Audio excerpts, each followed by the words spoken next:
and welcome to the first installment of my brand new channel, Boldly Decima. My name is Mari, but you can call me Decima, and I'm the person behind Boldly Decima. In today's video, we'll be focused on skincare, more specifically Fenty Skin. In case you have been living under a rock, Rihanna launched her own skincare line to continue her ever-growing business beauty empire. She officially released 3 products: a 2-for-1 cleanser, a 2-for-1 toner slash serum, and another 2-for-1 moisturizer slash sunscreen. She recently added a night cream to the collection, but that will be a separate review because it doesn't arrive on my doorstep until next week. I personally have utilized these products for a good month or so, and I have plenty to say about the effectiveness of my skin. Just a disclaimer, I am not an esthetician nor a skin specialist. In fact, I didn't know anything about skincare until probably 4 months ago. Can you believe that all I ever did for years is put a cleanser on my face and that's it? Yuck. When you decide to subscribe to my channel, you can join my journey to the best skin of my life, and maybe you can get some inspiration to find out about recommended brands for you.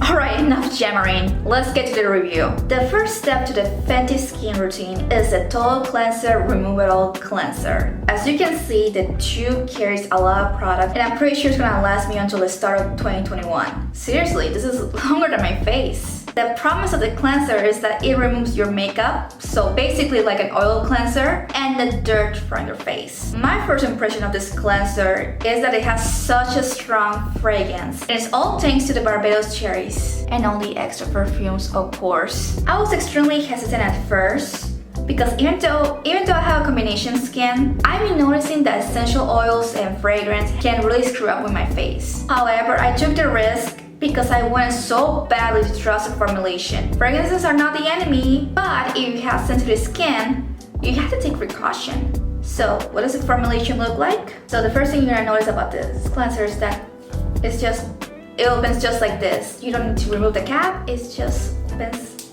like this, like a click. I'm just gonna squirt a good amount on my clean hands. This is very important, by the way. Your hands better be clean. I'll say it's pretty creamy and thick, and it has a nice coral color. The whole point of this cleanser is to lather on your face, but before you can do that, you have to add some water to the formula, creating some foam like this. Just grab some water and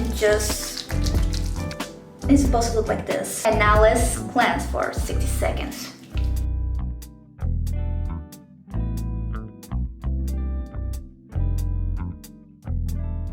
Now it's trying to dry the skin. I personally use a bamboo washcloth because I find it softer and gentler on my skin than regular cotton towels, and I just pat dry, not too harsh, and I don't rub it in. I have gone through several cleansers in my lifetime with different results.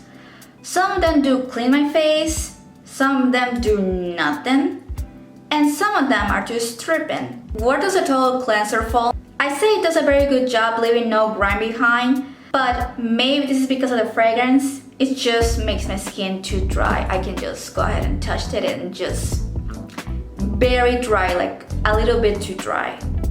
Not stripping, just drier, as if I have dry skin. If this was too stripping, I would have not used this again, because fool me once, shame on the brand. Fool me twice, I'm the idiot. I give the cleanser a 6 out of 10. It does the job right, it's just not great for sensitive skin. Next up, the Fat Water. I honestly love the aesthetic of this bottle, and the formulation is very pretty. Look at the pretty color of this. I really like the lavender on this brand. And as you can see, I have used this a lot.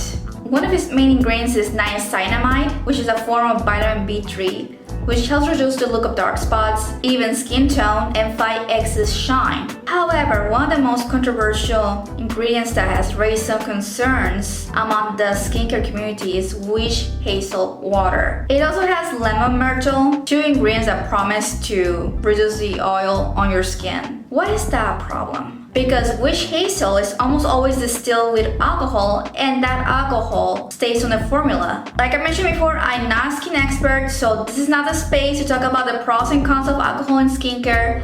I am not qualified for the subject. All I can talk about is what this does to my skin. And just like the cleanser, all you have to do is just this. That's it. You don't need much. This is pretty much all you need. Kind of like this. This is plenty enough for the face, and all you have to do is just press it gently, and also you can pretend that you're shocked.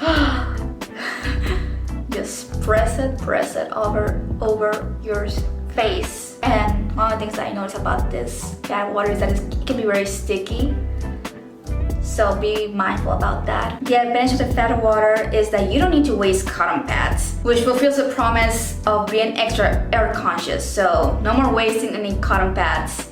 We waste enough already. So just put it on your hand, put it over your face, and you're done. So I give this a 9 out of 10. And lastly, this is non-negotiable. You use a moisturizer. The Hydrovisor is a combination of a moisturizer and a sunscreen. So this step shouldn't be forgotten. Now here's the thing. I used to put this on my face every night.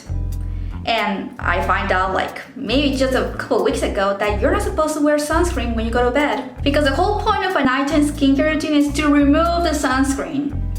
So shame on me. Fortunately, this is daytime, so this will be the last time I get to use this at night. Because otherwise I'm just gonna use a regular moisturizer or the night cream that's about to arrive to my doorstep pretty soon. This formula also has fragrance, and I can smell a lot of it. I can smell it from here. It has that much fragrance. The top ingredient is Kalahari melon, which is rich in antioxidants and vitamins. How much do you need? About 2 fingers should do the trick, like this. Let me just rub it between my hands, and then I'm gonna just rub it in. Don't forget your neck. Your neck can get very sensitive to the sun, so you also have to put sunscreen on your neck. I'm not sure you can see this clearly on the camera, but at first there's like a pink tint to my face, but immediately that disappears, and it just looks like I have a glow on my face. There's no sign of a white cast, which I always found it very annoying on regular sunscreen. Like it looks like someone, like you're gonna be a lifeguard or something. So I'm kind of glad that it doesn't leave a white cast. Combined with the fat water, it does give the impression that I have glowy and very healthy skin. So what is my score on the Hydrovisor? I say like an 8 out of 10. Like it does the job well, and actually it does leave my skin very soft. Will I recommend Fenty Skin? If you're new to skincare and you barely have any skin concerns in the first place, I think it's a good start. It is definitely not for skincare connoisseurs, that's for sure. I'm just not a fan of the heavy fragrance. I can smell it from a distance, and that is very concerning. If you have sensitive skin, you're better off with other brands that cater to your needs. Unless Fenty Skin decides to release a line for sensitive skin, I think you're better off somewhere else. My favorite product is definitely the fat water. It's so refreshing, it has done a good job making my skin look plump. So far, my acne scars have been fading, and it's only been 1 month. I have high hopes that if I keep using the products, the acne scars will not longer be a problem at all. Will I buy this again? Definitely not. I'm not too devoted to the brand, but I can see myself getting a new fat water bottle if I really wanted to. Once the cleanser is done, I'll come back to my regular cleanser, and I'll find a different sunscreen in the future. Have you used Fenty Skin? Let me know in the comments below, and I'll see you on my next video. Bye bye.